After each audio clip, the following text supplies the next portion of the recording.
Meeting में हम देखते हैं साल 1966 में नोरा नाम की एक फिजिक्स प्रोफेसर अपने कॉलेज पहुंचकर लेक्चर शुरू करती है। आज वह अपनी क्लास में स्टूडेंट्स को वर्म होल्स के बारे में समझा रही होती है। कैसे अपनी निजी रिसर्च के जरिए उसने पता लगाया कि हर 30 साल के अंतराल पर यूनिवर्स के स्पेस टाइम में वर्म होल्स बनते हैं और यह वर्म होल्स बनने के बाद बस थोड़े समय के लिए ही एक्टिव रहते हैं। यानी अगर वे एक खास मशीन तैयार कर लें तो इस छोटी सी विंडो में फ्यूचर या पास्ट कहीं भी टाइम ट्रेवल किया जा सकता है। असल में नोरा सिर्फ टीचर नहीं बल्कि एक साइंटिस्ट भी है। वह इस समय अपने पति हेक्टर के साथ घर पर ही टाइम मशीन बनाने की रिसर्च में लगी हुई थी। इसी वजह से उसे वर्म होल्स और स्पेस टाइम की इतनी गहरी जानकारी है। आज भी जब नोरा की क्लास खत्म हुई तो सब उसकी समझदारी देखकर हैरान रह गए। उनमें जूलिया नाम की एक लड़की तो बिना किसी पैसे के उसकी असिस्टेंट बनने की पेशकश कर देती है। थोड़ा सोचने के बाद नोरा इस ऑफर को मान लेती है, लेकिन नोरा और हेक्टर का टाइम ट्रैवल प्रोजेक्ट पूरी तरह सीक्रेट था। उसने जूलिया को इसके बारे में कुछ नहीं बताया। क्लास के बाद वह बाहर जाकर वे सारे पार्ट्स लेने निकलती है जो उन्होंने चुपचाप दूसरे देशों से मंगवाए थे ताकि टाइम मशीन पूरी हो सके। कॉलेज से लौटकर नोरा देखती है कि हेक्टर सुबह से मशीन बनाने में जुटा हुआ है, क्योंकि 1966 में यह वर्म होल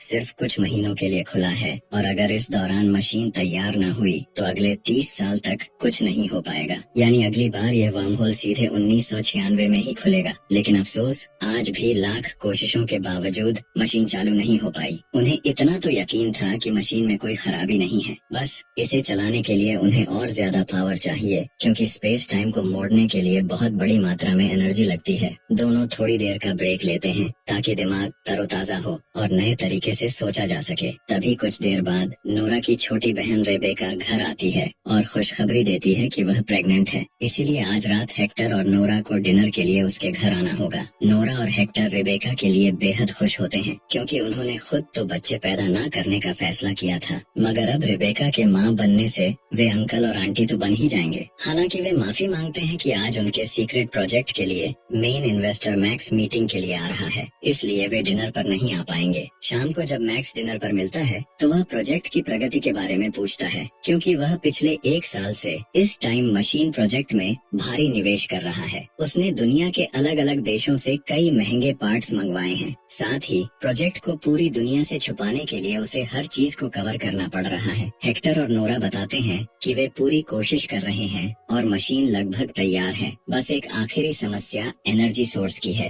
इसलिए वे चाहते हैं कि मैक्स आज कुछ और पैसे दे ताकि बड़े एनर्जी जनरेटर्स खरीदे जा सकें। मैक्स भी समझता था कि अगर ये महीना निकल गया तो अगला वर्म होल 30 साल बाद ही नजर आएगा। टाइम को देखते हुए वह हामी भर देता है, जिससे नोरा और हेक्टर की खुशी का ठिकाना नहीं रहता। अगले ही दिन जैसे ही उन्हें ज्यादा पावर वाला सोर्स मिलता है, वे जोश में मशीन ऑन कर पहली बार फ्यूचर जाने का इरादा करते हैं। फिलहाल टेस्ट के तौर पर वे सिर्फ 15 मिनट आगे जाने का प्लान बनाते हैं। जैसे ही मशीन स्टार्ट होती है, इस बार वह रुकती नहीं और तेजी से घूमते हुए स्पेस टाइम में मोड़ बनाने लगती है। वे अपनी टाइम मशीन के साथ 1966 की लैब की टाइमलाइन से गायब होकर पलक झपकते ही फ्यूचर में पहुंच जाते हैं, जहां अब इस जगह पर कुछ भी वैसा नहीं था। दोनों तुरंत बाहर निकलकर देखते हैं कि यहाँ तो सब पूरी तरह बदल चुका है। वे समझ जाते हैं कि आखिरकार उनकी मेहनत रंग लाई है। दोनों अब भविष्य में कदम रख चुके हैं। उनकी खुशी संभाले नहीं संभल रही थी। उन्हें महसूस होता है कि उन्होंने दुनिया की सबसे बड़ी खोज कर डाली है। अब पास्ट, फ्यूचर और प्रेजेंट सब उनके बस में होगा। लेकिन तभी याद आता है कि उनका तो सिर्फ 15 मिनट आगे जाने का इरादा था और चारों तरफ इतना बदलाव देखकर साफ हो जाता है कि वे 15 मिनट नहीं बल्कि बहुत आगे आ गए हैं। तभी उनकी नजर मशीन के ट्रांसमीटर पर पड़ती है, जो सही टाइम और लोकेशन सेट करता था। वह इस टाइम ट्रैवल के दौरान पूरी तरह डैमेज हो चुका था, यानी इसी वजह से वे गलती से ज्यादा दूर फ्यूचर में पहुंच गए। अब वे ठानते हैं कि पहले ट्रांसमीटर को रिपेयर कर अपने असली समय में लौटेंगे, क्योंकि अगर यहाँ किसी ने टाइम मशीन देख ली तो उनका आइडिया चोरी हो सकता है। दोनों फटाफट मशीन को प्लास्टिक शीट से ढककर पास की मार्केट की ओर निकलते हैं ताकि पता लगाया जा सके कि वे फ्यूचर में कितने आगे आ चुके हैं। आगे बढ़ते ही वे देखते हैं कि यहाँ की गाड़ियाँ बेहद हाईटेक हो चुकी हैं। ग्रोसरी स्टोर्स पूरी तरह से ऑटोमेटेड हो गए हैं। दोनों तुरंत एक अखबार उठाकर आज की तारीख चेक करते हैं और यह देखकर दंग रह जाते हैं कि अब सन 2026 चल रहा है, यानी कि वे सीधे पूरे 60 साल आगे भविष्य में आ पहुंचे हैं। उन्हें तुरंत समझ आता है कि वर्म होल हर 30 साल में एक बार खुलता है, तो उनकी टाइम मशीन से वे सिर्फ 30 साल के अंतराल में ही आगे या पीछे जा सकते हैं। मतलब 1966, 1996 या सन 2056 जैसे सालों में, और इसी तरह 30 साल के गैप से पास्ट में भी जा पाएंगे। लेकिन फिलहाल उन्हें अपना ट्रांसमीटर ठीक कर पहले अपने असली टाइम में लौटना होगा, ताकि टाइम और लोकेशन दोनों सही से सेट हो सके। इसलिए दोनों ने फैसला किया कि वे नोरा की यूनिवर्सिटी जाएंगे, जहां साइंस लैब में ट्रांसमीटर के पार्ट्स मिल जाएंगे। रास्ते में उन्हें पता चलता है कि अब यहाँ से यूनिवर्सिटी तक सीधी रैपिड फास्ट मेट्रो चल रही है। इस दौर की एडवांस टेक्नोलॉजी देखकर वे हैरान रह जाते हैं कि अब किसी को पैदल चलने की जरूरत ही नहीं रही। ट्रांसपोर्ट सिस्टम अब एकदम टॉप क्लास लेवल पर पहुंच चुका है। सब कुछ गौर से देखते हुए आखिरकार वे यूनिवर्सिटी पहुंचते हैं। यहाँ उन्होंने देखा कि अब हर तरफ वॉक और फेमिनिस्ट स्लोगन लिखे हुए हैं, जबकि जिस दौर से हेक्टर और नोरा आए हैं उस समय की सोसाइटी काफी कंजर्वेटिव सोच रखती थी। खैर, इस पर ज्यादा ध्यान न देते हुए वे आगे बढ़ते हैं और लैब वाले कमरे का ताला तोड़कर अंदर दाखिल हो जाते हैं। लेकिन तभी बाहर से 2 सिक्योरिटी गार्ड आकर उन्हें पकड़ लेते हैं। गार्ड्स को लगा कि यह दोनों चोरी छिपे यूनिवर्सिटी में घुसकर कुछ चुराने आए हैं। हेक्टर ने अपना आईडी कार्ड दिखाकर समझाने की कोशिश की कि नोरा यहाँ पहले पढ़ा चुकी है, मगर हैरानी तब हुई जब नोरा का नाम सुनते ही गार्ड्स बोले वो तो कई साल पहले इस कॉलेज में पढ़ाती थी और 1966 में अपने पति हेक्टर के साथ अचानक लापता हो गई थी।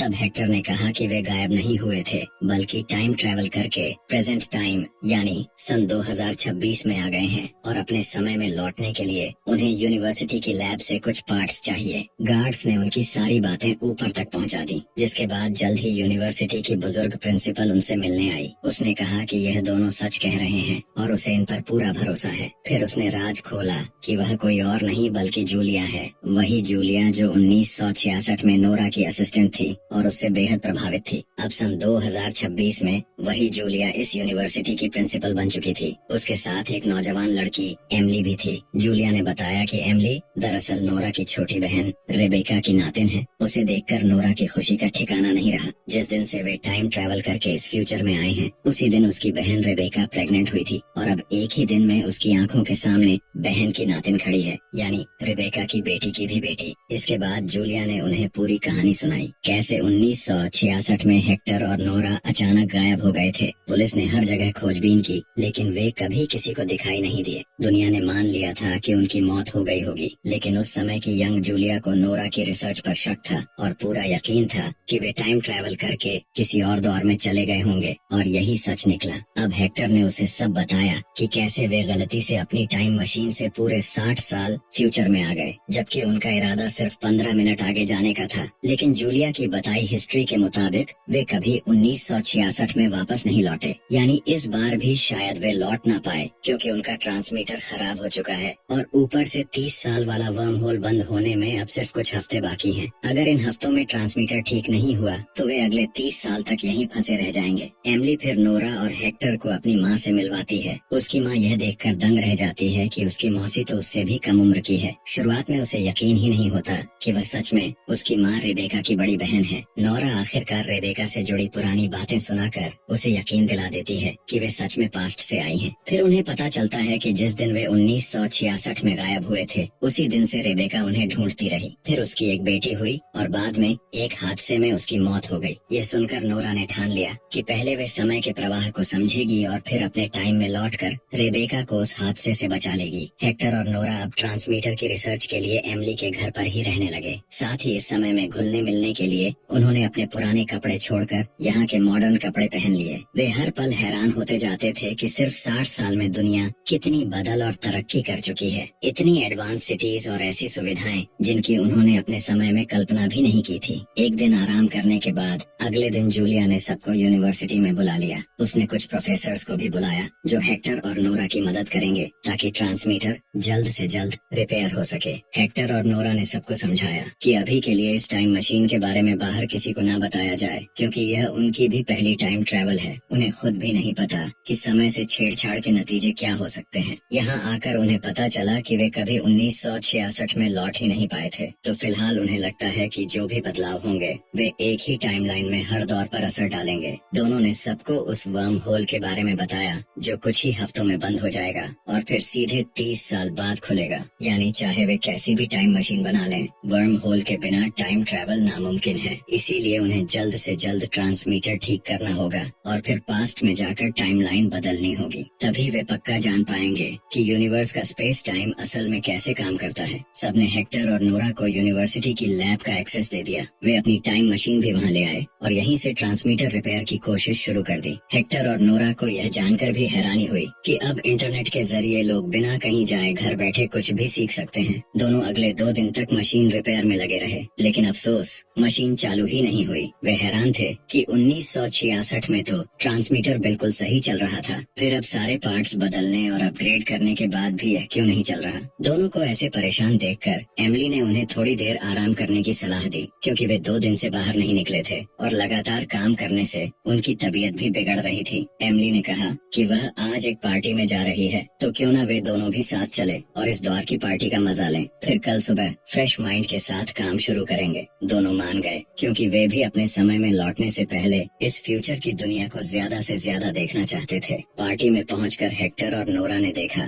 कि यहाँ के टीनेजर्स बहुत कम उम्र से ही ड्रिंक करना शुरू कर देते हैं। उनके पास वर्चुअल रियलिटी जैसी ढेरों सुविधाएं थीं, मगर उनका इस्तेमाल वे सिर्फ एंटरटेनमेंट के लिए कर रहे थे। हेक्टर ने नोरा से कहा कि उनके दौर में तो इस उम्र में लोग ज्यादा से ज्यादा काम करते और नई चीजें सीखते थे, लेकिन नोरा की सोच अलग थी, क्योंकि उसके समय में औरतों को इतनी आजादी नहीं थी, तो उसे इस फ्यूचर के कल्चर से कोई दिक्कत नहीं थी। आने वाले दिनों में हेक्टर तो टाइम मशीन रिपेयर में डूबा रहता, जबकि नोरा अक्सर अपना काम जल्दी खत्म कर एमिली के साथ बाहर घूमने निकल जाती। धीरे धीरे उसे यह समय और भी अच्छा लगने लगा और एक रात वह हेक्टर के सामने इसी दौर के कपड़े पहनकर आ गई। इसे देखकर हेक्टर को अच्छा नहीं लगा। उसका मानना था कि भले इस समय में यह सब नॉर्मल हो, लेकिन उन्हें इसकी जरूरत नहीं। हर दौर की अपनी एक पहचान होती है। उनके समय में जब इतनी सुविधाएं नहीं थी, तो लोग नया सीखने और आविष्कार करने में ज्यादा वक्त लगाते थे। आज जब बच्चों के पास हर सुविधा है और इंटरनेट से कुछ भी सीख सकते हैं, तो वे सोशल मीडिया और गेमिंग में अपना कीमती समय बर्बाद कर रहे हैं। इसीलिए उसे यह समय बिल्कुल पसंद नहीं था। लेकिन नोरा की राय फिर भी अलग थी और दोनों के विचार टकराने लगे, जिससे वे धीरे धीरे दूर होते गए। नोरा का मानना था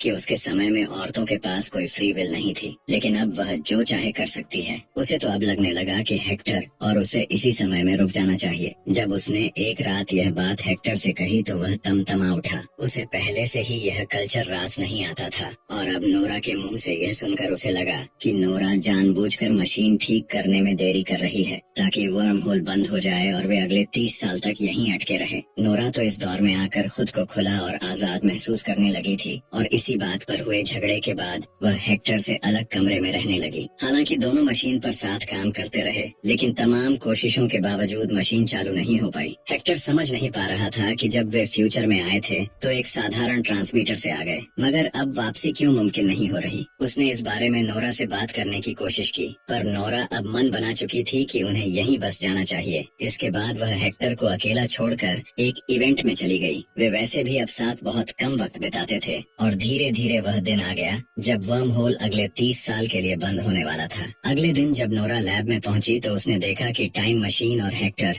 दोनों नदारद थे। वहाँ सिर्फ एक नोट पड़ा था जो हेक्टर ने उसके नाम छोड़ा था। उसमें लिखा था कि पिछली रात उसने रिसर्च करके पता लगा लिया कि मशीन इस दौर में क्यों नहीं चल रही थी। असल में 1966 में टाइम ट्रैवल करते वक्त फोन या इंटरनेट के सिग्नल्स होते ही नहीं थे, इसीलिए मशीन का साधारण ट्रांसमीटर आसानी से काम कर गया। लेकिन सन 2026 में एडवांस टेक्नोलॉजी के चलते चलते पूरी दुनिया इंटरनेट और मोबाइल नेटवर्क पर चल रही है। इतने ज्यादा सिग्नल्स होने से ट्रांसमीटर स्पेस टाइम में लोकेशन मैप ही नहीं कर पा रहा था। जब उसने यह समझकर एक सिग्नल जैमर लगाया तो मशीन आखिरकार चल पड़ी, क्योंकि ट्रांसमीटर को सिर्फ ऐसा खाली स्पेस चाहिए था जहां मशीन के अलावा कोई और सिग्नल मौजूद ना हो। नोरा ने आगे पढ़ा कि हेक्टर ने आज वर्म होल बंद होने से पहले मशीन चालू कर दी थी, लेकिन जैसे ही वह नोरा को फोन करने वाला था उसे एहसास हुआ कि नोरा अब यहाँ से जाना ही नहीं चाहती। इस द्वार में आने के बाद उनके बीच बहुत दूरी आ चुकी थी, तो उसने नोरा की खुशी के लिए तय किया कि वह उसे यहीं छोड़कर खुद अकेला अपने असली द्वार में लौट जाएगा। उसे अपना समय ही प्यारा था और अगर नोरा को यहाँ सुकून मिलता है तो वह यहीं खुश रहे। हेक्टर ने आखिरी नोट लिखकर टाइम मशीन चालू की और वापस अपने 1966 में लौट गया। यह पढ़कर नोरा के दिल में गहरा दर्द उठा। वह इस दौर में रहना तो चाहती थी, लेकिन उसने कभी नहीं सोचा था कि उसे यहाँ अकेले रहना पड़ेगा। अब उसे अपने पुराने दिन याद आने लगे जब वह हेक्टर के साथ इस नई दुनिया को खोज रही थी। दोनों इस अजनबी दौर में आने के बाद भी कभी नहीं घबराए, क्योंकि उनके पास एक दूसरे का सहारा था। लेकिन अब नोरा बिल्कुल अकेली रह गई थी। वैसे भी उनकी टाइम मशीन जा चुकी थी और आज वर्म होल के बंद होते ही अब वापसी का कोई रास्ता नहीं बचा था। ना चाहते हुए भी नोरा को यहीं रहना पड़ा। उसने गौर किया कि धीरे धीरे इतिहास ही बदल चुका है। पहले की हिस्ट्री में 1966 में वह और हेक्टर दोनों लापता हुए थे, लेकिन अब इस नई हिस्ट्री में सिर्फ वही गायब हुई थी। ऊपर से उसकी बहन रेबेका का इस नई टाइमलाइन में कभी हादसा हुआ ही नहीं। इससे नोरा समझ गई कि हेक्टर ही पास्ट में जाकर उसकी बहन को बचा लाया था। अब उसे पक्का यकीन हो गया कि टाइम ट्रैवल से किए गए बदलाव सीधे इसी एक करंट और मेन टाइमलाइन को पूरी तरह बदल देते हैं। नोरा ने हेक्टर से जो भी कहा हो, लेकिन उसने फिर भी पास्ट में जाकर उसकी बहन की जान बचा ली। धीरे धीरे वक्त बीतता गया। नोरा इसी दौर में रहकर नई नई खोजें करती रही और उम्र के साथ दुनिया की सबसे मशहूर वैज्ञानिकों में गिनी जाने लगी। अब सीन पास्ट में साल 1996 का दिखाया जाता है, जहां हेक्टर अकेले रहते रहते बूढ़ा हो चुका था कि तभी उसके सामने मिलने के लिए बूढ़ी नोरा आ खड़ी हुई। असल में साल 2026 में जब वर्म होल फिर से खुला तो उसने अपनी नई टाइम मशीन से 1966 में टाइम ट्रैवल किया ताकि अपने पति हेक्टर के पास लौट सके। एक दूसरे को देखकर दोनों की खुशी का ठिकाना नहीं रहा। वे पूरे 30 साल बाद मिल रहे थे। हेक्टर तो 1966 में लौटकर अपने पसंदीदा दौर में रहने लगा था, जबकि नोरा फ्यूचर में रहकर रिसर्च करती रही और अपनी मनचाही जिंदगी जी। लेकिन उसका एक ही मकसद था, किसी भी तरह हेक्टर से फिर मिलना। और अब साल 1996 में दोनों ने तय किया कि यहीं रहकर अपनी बाकी की जिंदगी साथ बिताएंगे और यहीं पर यह कहानी समाप्त होती है। तो दोस्तों, उम्मीद है कि आपको यह वीडियो पसंद आई होगी। अगर वीडियो पसंद आई हो तो इसे लाइक करने के साथ ही हमारे चैनल को सब्सक्राइब करना न भूलें।